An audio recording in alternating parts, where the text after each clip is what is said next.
आज की वीडियो उन दोस्तों के लिए है जो अपना कपड़े का बिजनेस शुरू करना चाहते हैं, जो स्टार्टिंग कर रहे हैं कपड़े की दुकान खोलने की। तो आज आपको मैं बताऊंगा डूज एंड डोंट्स, यानी कि कपड़े की दुकान खोलने से पहले आपको क्या करना चाहिए और क्या नहीं करना चाहिए। 10-10 पॉइंट मैं आज की वीडियो में आपको बताने वाला हूं।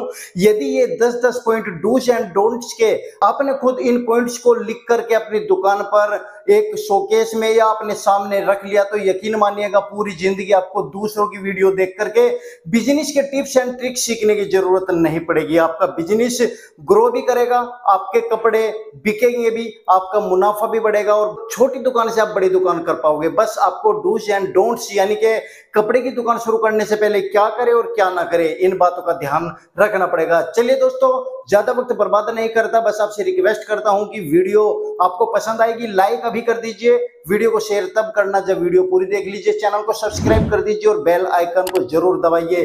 इससे हमारी नोटिफिकेशन आप तक पहुंचती है जो बिल्कुल फ्री होती है, इसमें आपका कोई भी रुपया नहीं लगता।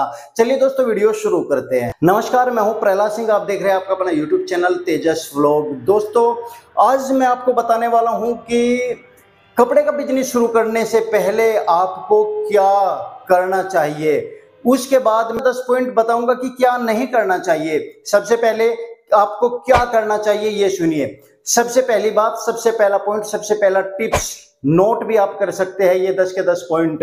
दोस्तों, जब आप दुकान शुरू कर रहे हो तो दुकान की तलाश करनी पड़ती है। दुकान एक बेस्ट लोकेशन में होनी चाहिए।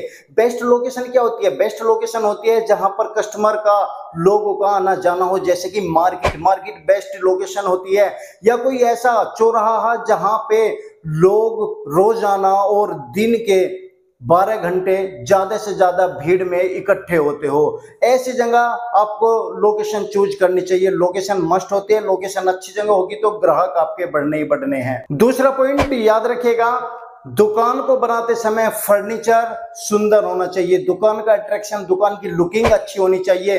दुकान की सुंदरता होगी, फर्नीचर अच्छा होगा तो आपके ग्राहक बढ़ेंगे, अट्रैक्ट होंगे, दुकान में अंदर आएंगे।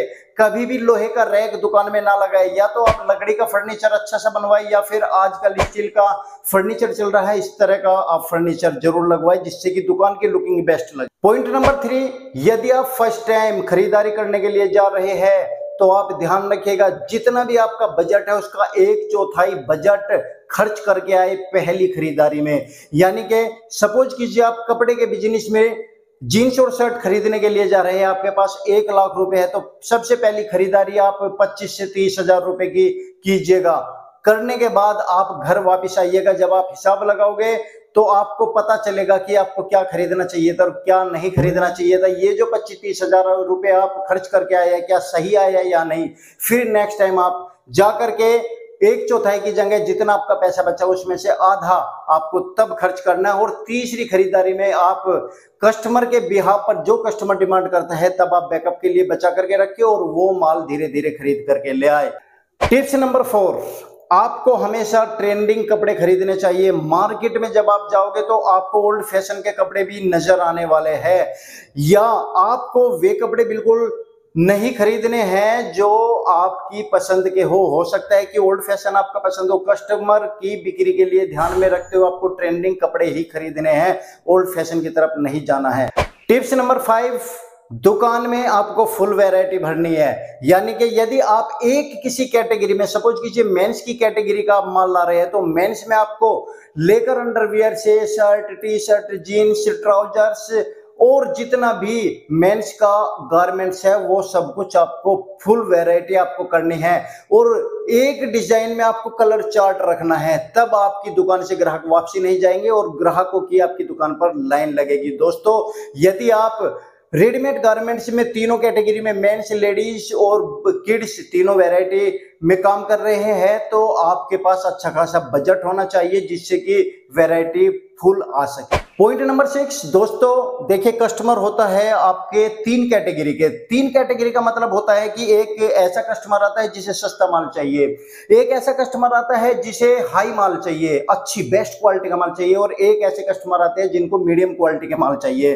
तो आपको तीनों कैटेगरी को उस तरीके से खरीदना है 20, 60 और 20 के रेशियो में। टिप्स नंबर 7, जब आप लो क्वालिटी, मीडियम क्वालिटी और आप हाई क्वालिटी को चूज कर रहे हो, खरीदने के लिए जा रहे हो, तो आप हमेशा 20-60-20 सूत्र का इस्तेमाल करें, जिसके लिए मैंने वीडियो बना रखी है। 20 का मतलब जो आपके लो क्वालिटी के है, यानी कि जो सस्ता माल आप बेचना चाहते हैं, 20% अपना पैसा खर्च करें। 60% में मीडियम क्वालिटी के लिए 60 पैसा खर्च करके जो सबसे ज्यादा माल बिकता है उसके लिए इस्तेमाल करें। 20% हाई क्वालिटी का, बेस्ट क्वालिटी का माल अपनी शॉप पर जरूर रखिए। इससे आपको बेनिफिट होगा कि तीनों कैटेगरी के कस्टमर को आप डील कर पाओगे। दोस्तों टिप्स नंबर 8 में है कि ग्राहक से आपको मीठा बोलना है, स्वभाव से बोलना है, अच्छा बोलना है। कभी भी ग्राहक से तू तड़ाक नहीं करनी है। ग्राहक से अच्छा बोलोगे, मीठा बोलोगे तो ग्राहक आपकी दुकान पर आएगा। मुस्कुरा कर बोलोगे तो ग्राहक आपकी दुकान पर आएगा। और ग्राहक को समय समय पर डिस्काउंट भी दे। और ईमानदारी से आप अपने प्रोडक्ट को बेचोगे तो ग्राहक को एक ना एक दिन आपकी ईमानदारी पर पूरा भरोसा हो जाएगा और बार बार कस्टमर रिपीट होगा। टिप्स नंबर 9, जब आप कपड़े की दुकान कर रहे हो तो ध्यान रखें कि आपको भी कपड़े खरीदने के लिए, अपनी दुकान में भरने के लिए एक महीने में कम से कम 2 बार मार्केट को विजिट करना है। क्योंकि ट्रेंड इतनी जल्दी बदलता है कपड़ों का। आप महीने में जाओगे तो नए नए डिजाइन के कपड़े लाओगे तो अपने ग्राहक को कुछ नया दे पाओगे। और नया कपड़ा ही रेडीमेड गारमेंट्स के बिजनेस को चलाता है। ट्रेंड कपड़ा ही सबसे ज्यादा बिकता है। और लास्ट पॉइंट 10 नंबर, देखिए दोस्तों, जब आप ये सारे काम कर लेते हो और ग्राहक आपकी दुकान पर आता है और आकर के माल खरीद करके जाता है, तो जाते समय कस्टमर को थैंक यू जरूर बोले। जाते समय कस्टमर को रिपीट आने के लिए, यानी कि दोबारा सेवा का मौका देने के लिए जरूर बोले। हाथ मिलाए, उसको इनवाइट करे दोबारा। किसी तरह की कोई समस्या है, रिप्लेसमेंट की उसे श्योरिटी दे।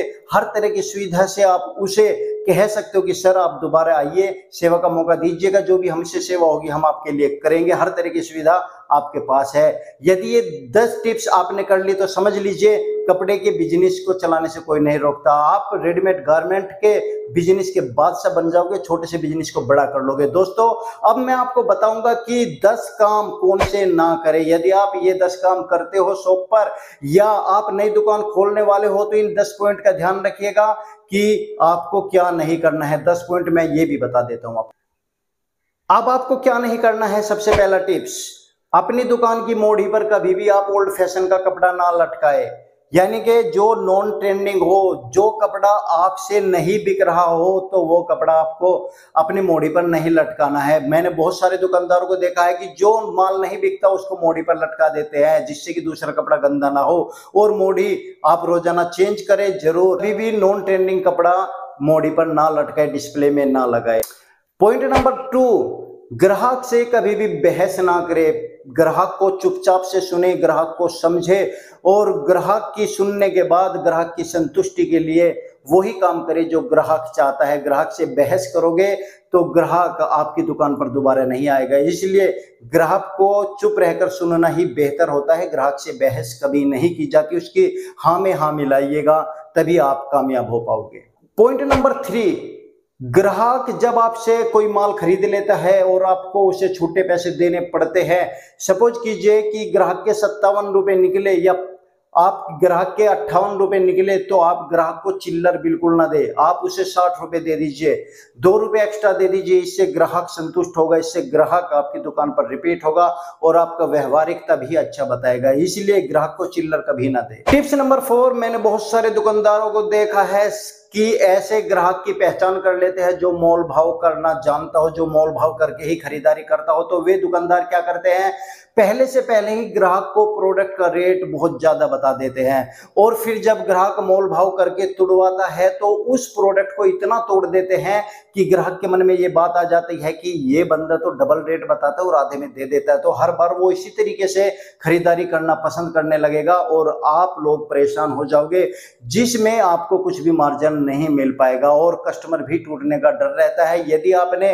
पहले की तरह उसे उतना पैसे तोड़कर माल नहीं दिया तो कस्टमर खाली हाथ चला जाएगा। इसलिए कभी भी ज्यादा रेट मत तोड़ो और ज्यादा रेट मत बताओ। टिप्स नंबर 5, ग्राहक को कभी भी पहले रेट मत बताओ। सबसे पहले आप अपने प्रोडक्ट की, अपने कपड़े की, अपने जींस की, शर्ट की, टी शर्ट की क्वालिटी बताओ। क्वालिटी बताने के बाद ही रेट बताओ। यदि रेट आपने पहले बता दिया तो ग्राहक के मुंह से केवल एक ही बात निकलेगी बहुत महंगा। और जैसे ही ये बात निकलेगी तो ग्राहक को फिर आप समझा नहीं पाओगे, आपका ग्राहक टूटकर दूसरे की दुकान पर चला जाएगा। इसलिए रेट कोशिश करें कि ग्राहक को स्पेशलिटी बताने के बाद, अपने प्रोडक्ट की क्वालिटी बताने के बाद ही बताएं। पॉइंट नंबर 6, ग्राहक आपसे जो मांगता है ग्राहक को वही प्रोडक्ट दे। ऐसा ना करें कि ग्राहक ने जींस मांगी और आपके दुकान पर कुछ नया प्रोडक्ट आया तो आपने उसे कहा कि सर चलिए जींस तो मैं आपको दिखाई दूंगा, सबसे पहले आप ये नया प्रोडक्ट देखिए जो हमारी दुकान पर अभी आया है। ऐसा करने से ग्राहक इरिटेट हो जाता है, हो सकता है उसके पास समय कम हो और वो आपसे बिना कुछ खरीदे चला जाए। इसलिए ग्राहक की बातों को सुनो, ग्राहक को वही प्रोडक्ट दो जो ग्राहक आपसे मांगता है। बेचने के बाद यदि ग्राहक के पास समय है तो आप उसे दूसरा प्रोडक्ट दिखा सकते हो। पॉइंट नंबर 7, ग्राहक से कभी भी मुंह चढ़ाकर बात ना करें, ग्राहक को इग्नोर ना करें। यदि आपकी दुकान पर पहले से ही ग्राहक आए तो बहुत सारे दुकानदार क्या करते हैं, जैसे दूसरा ग्राहक आता है तो उससे पूछते भी नहीं और वो पूरी दुकान को देख करके वापसी चला जाता है। इसलिए ग्राहक को इग्नोर ना करें, प्रत्येक ग्राहक को अहमियत दे, प्रत्येक ग्राहक का सम्मान करे और प्रत्येक ग्राहक से पूछे और कहे आइए सर बताइए क्या चाहिए। इस तरीके से आपको अपने बिजनेस को बढ़ा सकते हो, इस तरीके से आप अपने रेडीमेड गारमेंट के बिजनेस को एक नई बुलंदी पर ले जा सकते हो। टिप्स नंबर 8, ग्राहक आपकी दुकान में ज्यादा समय के लिए खड़ा बिल्कुल ना हो। ग्राहक को जल्दी से जल्दी निपटाए, ग्राहक को ज्यादा इंतजार मत कराए। यदि आप एक ग्राहक को डील कर रहे हैं तो दूसरे ग्राहक से बात करते रहिए, वरना ज्यादा समय हो गया तो ग्राहक आपकी दुकान को छोड़कर चला जाएगा और किसी और दुकान से डील करेगा। इसलिए ग्राहक को ज्यादा देर वेट ना करे, अपनी दुकान पर खड़े ना रहने दें। टिप्स नंबर 9, दोस्तों मैंने बहुत सारे दुकानदारों को देखा है, यदि कोई प्रोडक्ट नहीं मिलता और वो आपका रेगुलर ग्राहक है तो दुकानदार उसको समय दे देता है कि 2 दिन बाद ये आपका प्रोडक्ट आ जाएगा, आप 2 दिन बाद ले लीजिएगा। ग्राहक कह करके चला जाता है मैं 2 दिन बाद आऊंगा और लेकर के जाऊंगा, मगर दुकानदार लाकर नहीं देता। तो ऐसा बिल्कुल ना करे। यदि आपने समय दिया है तो अपने वादे को पूरा करें, समय से आप अपने ग्राहक को माल दे, वरना उसे इतना समय दे जिस समय आपका माल आ जाए। दोस्तों कभी भी ग्राहक को बार बार समय ना दे, ऐसे में ग्राहक रिपीट नहीं होगा, ग्राहक टूट जाएगा, दूसरे की शॉप से खरीदेगा, फिर आपके पास नहीं आएगा। और दोस्तों पॉइंट नंबर 10 की कपड़े की दुकान आप खोल रहे हैं तो क्या ना करे। दोस्तों कभी भी ग्राहक से धोखा ना करे, किसी भी प्रकार का, ना तो रेट में धोखा करे, ना क्वालिटी में धोखा करे, ना आपके फैब्रिक में धोखा करे। जो है वो बताए, असलियत बताओगे, सच्चाई बताओगे तो कस्टमर का विश्वास बढ़ेगा और आपकी दुकान पर रिपीट होगा, बार बार आपसे कपड़े खरीदेगा, आपकी सेल बढ़ेगी और एक के बाद एक दूसरे कस्टमर को लाएगा। तो इससे आपको बेनिफिट ये होगा कि रिपीट तो कस्टमर हो ही रहा है, साथ में आपके ग्राहक भी बढ़ रहे हैं। इसलिए आप यदि कपड़े की नई दुकान खोलना चाहते हैं तो आपको डूज एंड डोंट्स 10 पॉइंट्स ये याद रखने पड़ेंगे कि क्या करे और क्या ना करे। यदि दुकान खोलने से पहले या दुकान खोल चुके हो तो तब भी ये पॉइंट्स आपने लिख करके अपने टेबल के ऊपर रख लियो और इनको रोजाना आप अपने सामने रोजाना एक बार पढ़ लेंगे तो मैं निश्चित तौर पर कह सकता हूं कि आप कभी भी मार नहीं खाएंगे, आप कभी भी अपनी दुकान को बंद नहीं कर पाएंगे, क्योंकि यही वे 10-10 पॉइंट है जो आपके बिजनेस को पछाड़ देते हैं, जो आपके बिजनेस में 4 चांद लगा देते हैं। यदि आप इन्हें फॉलो करोगे तो 4 चांद लग जाएंगे, यदि फॉलो नहीं करोगे तो ये डूब जाएगा और दुकान बंद करने की नौबत आ जाएगी। इसलिए दोस्तों ये पॉइंट्स जरूर याद रखिएगा और ये वीडियो आपको कैसी लगी जरूर हमें बताइएगा।